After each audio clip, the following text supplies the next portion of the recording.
पाकिस्तान पर दहशतगर्दों के फिर हमले।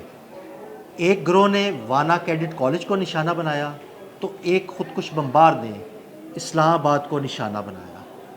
दहशतगर्दों के ये हमले और इनकी प्लानिंग अफ़गानिस्तान में कहाँ की जाती है, अफ़गानिस्तान में कौन कौन से दहशतगर्दों के कैंप मौजूद हैं, आमिर रज़ा मेरे साथ मौजूद हैं, उनसे बात करते हैं।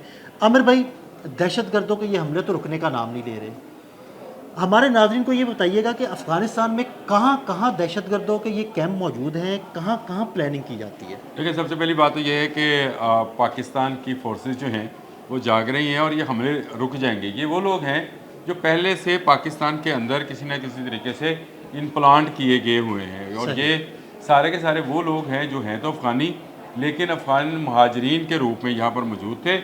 अब उनको इंडियन क्योंकि वहाँ से फिनांस शुरू हो गया है, तो इसलिए ये हमें नज़र आता है कि एक आध जो हमला हुआ, वाना कैडेट का नाम ले लें कॉलेज का, या जो कुछ इस्लामाबाद में हुआ, ये बहुत जल्द रुक जाएंगे। और इसकी वजह यह है कि हमें आइडेंटिफिकेशन है कि अफ़गानिस्तान में कहाँ कहाँ पर अड्डे हैं। देखें, अफ़गानिस्तान में जहाँ जहाँ पर ये अड्डे हैं उनके मुतल्लिक बहुत सारे मीडियाई रिपोर्ट्स जो हैं वो मौजूद हैं, बैनुल अक़वामी सतह पर भी और हमारे लोकल मीडिया के अंदर भी।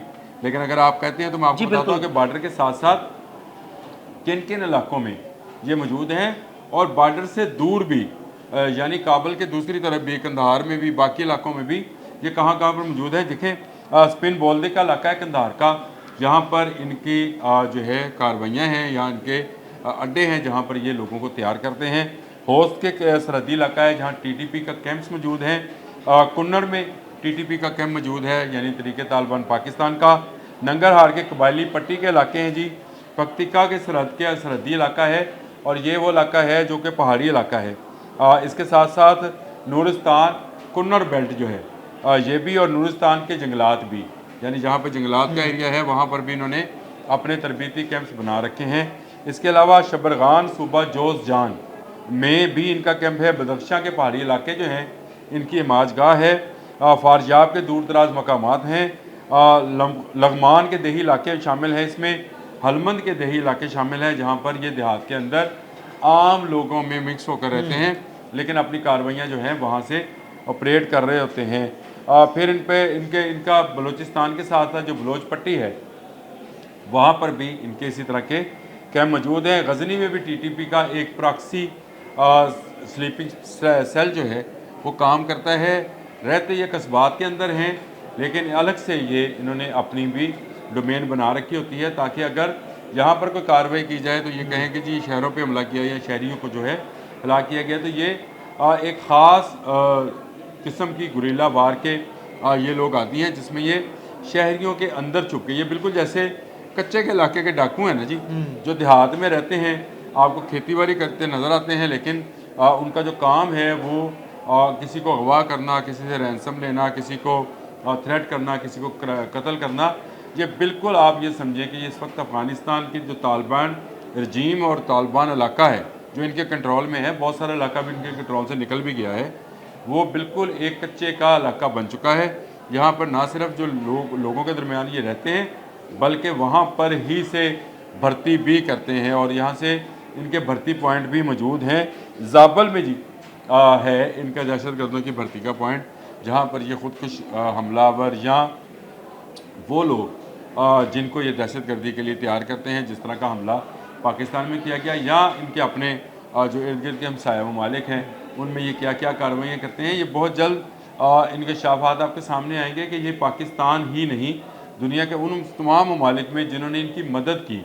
अभी भारत की बारी भी आनी है, वो भी अगर आप कहेंगे तो किसी एक व्लॉग में आपसे जिक्र करूँगा कि ये तालिबान रजीम जो है इंटरनेशनल दहशतगर्दी की नर्सरी बन चुके हैं। मतलब ये वो सांप है जो भी दूध पिलाएगा उसे डसेंगे। देखें, ये करते क्या है, इनका ना कोई इंडस्ट्री है, ना इनके कोई कारोबार हैं, ना इनकी दो तीन चीज़ें हैं, यानी मनशियात फरोशी, मनशियात की तैयारी, ये इनका काम है। दहशतगर्द बनाना और सप्लाई करना, और दूसरे ममालिक में दहशतगर्दी करना, और उसके अगर आप उनसे कहें कि ये दहशतगर्दी बंद करें तो कहेंगे जी दे दें $1 अरब। हाँ जी, पैसे दे दें हम। तो ये इनका कारोबार है, ये इनका बिजनेस बन चुका है। ये एक लंबे अरसे से पहले ये रशिया के ख़िलाफ़ लड़ते रहे, फिर अमेरिका के ख़िलाफ़ लड़े, अब ये क्योंकि बाहर से इनको कोई किसी किस्म की इमदाद ना अमेरिका से ना रशिया से, दोनों सुपर पावर्स जो हैं उन्होंने हाथ खींच लिए। चाइनीज़ कहते हैं कि अगर आपने तजारत करनी है तो ज़रूर करें, मैं आपको वाह खान की पट्टी में एक नया रोड बना के दे रहा हूँ, वहाँ से आप तजारत करें। तो ये तो तजारत करना नहीं चाहते थे, ये करना क्या चाहते थे, ये इर्द गिर्द के तमाम ममालिक में दहशत गर्दी करना चाहते हैं, और पाकिस्तान में बिलखसूस, क्योंकि पाकिस्तान में सबसे ज़्यादा अफ़गान महाजरीन मौजूद थे। इतने ज़्यादा अफ़गान महाजरीन को अब सॉर्ट आउट करना, उनको छाननी में से छानना, उनको निकालना, क्योंकि ये सिस्टम के अंदर घुस चुके हैं। 40 साल पाकिस्तान में में सिस्टम के अंदर घुसने की वजह से इनके लिए दहशतगर्दी करना आसान हो गया था। देखें, पाकिस्तान से न सिर्फ दहशतगर्दी, देखें अब हमारी गवर्नमेंट ने बड़ा अच्छा इकदाम किया है कि उसने ऐसे सॉफ्टवेयर्स निकाले हैं कि जिनके ज़रिए ये पता चलेगा कि नादरा या पासपोर्ट ऑफिस में अंदर कहाँ से ये अंदर इन हुए और कैसे ये बाहर गए। बाहर के ममालिक से भी पकड़ा जाएगा। आपने और मैंने एक वीलॉग किया था जिसमें मैंने बताया था सिर्फ 12,000 तो सऊदी अरब से पकड़े बिल्कुल गए। बिल्कुल। तो अब बाकी मुल्कों में भी बारी आ गई है। वो भी मैं, अगर आप कहेंगे तो किसी एक वीलॉग में बताऊंगा कि यूरोपियन कौन कौन से ममालिक में उस सॉफ्टवेयर के ज़रिए अफ़गानों को गिरफ़्तार किया जा रहा है जहाँ पर इनके पास पाकिस्तानी पासपोर्ट या पाकिस्तानी शनाख्ती कार्ड मौजूद थे। ये वो लेकर ये वहाँ पर गए और वहाँ पर जाकर इन्होंने मुख्तलिफ जराइम और क्राइम शुरू कर दिए। वही मनशियात फरोशी, वही कत्ल व गारत करी, वही डकैती, जिसका सामना पिछले 40 साल से पाकिस्तानी कर रहे हैं। पाकिस्तानी इन्हें अपना भाई समझते रहे, पाकिस्तानी ये कहते रहे कि ये एक ऐसे मजलूम लोग हैं जिनके मुल्क पर पहले रशिया आया था, फिर अमेरिका आ गया, लिहाजा इनकी मदद करनी चाहिए। लेकिन इन्होंने पाकिस्तान की पीठ पर ही छुरा घोंपा। अब भारत ने भी इनसे हाथ मिलाया तो भारत की पीठ पर भी यही छुरा घोंपेंगे। बिल्कुल बिल्कुल ऐसा। याद रखिए, ये बात भारतीयों को भी याद रहना चाहिए और भारतीय मीडिया इस पर पुकार भी रहा है। वो कह रहा है कि ये दहशतगर्द हैं। मैंने आपको तमाम अड्डों की तफसील बता दी। ये वो तमाम अड्डे हैं आमिर भाई, जो पाकिस्तानी सरहद के अड्डों साथ की साथ हैं। तफसील, जितनी अड्डों की तफसील आपने बताई, जितने नाम लिए, कोई इलाका बचा भी है जहाँ पे अड्डा नहीं है। बिल्कुल, वो इलाके महफूज हैं अफ़गानिस्तान के जहाँ पर अभी तालिबान का कंट्रोल नहीं है। वहाँ पर ऐसे कैंप्स और ऐसे अड्डे नहीं चलाए जा रहे, यानी भर्ती पॉइंट नहीं चलाए जा रहे जहाँ पर दहशतगर्दों की ख़रीदो फरोख्त होती है। ये सिर्फ तालिबान एरियाज़ हैं जहाँ पर दहशतगर्दों की ख़रीदो फरोख्त होती है। ना सिर्फ ख़रीदो फरोख्त होती है बल्कि उन्हें दूसरे ममालिक तक सप्लाई करने का काम भी किया जाता है। ये भी किया जाता है, फिर असला भी फ़रोख्त किया जा रहा है।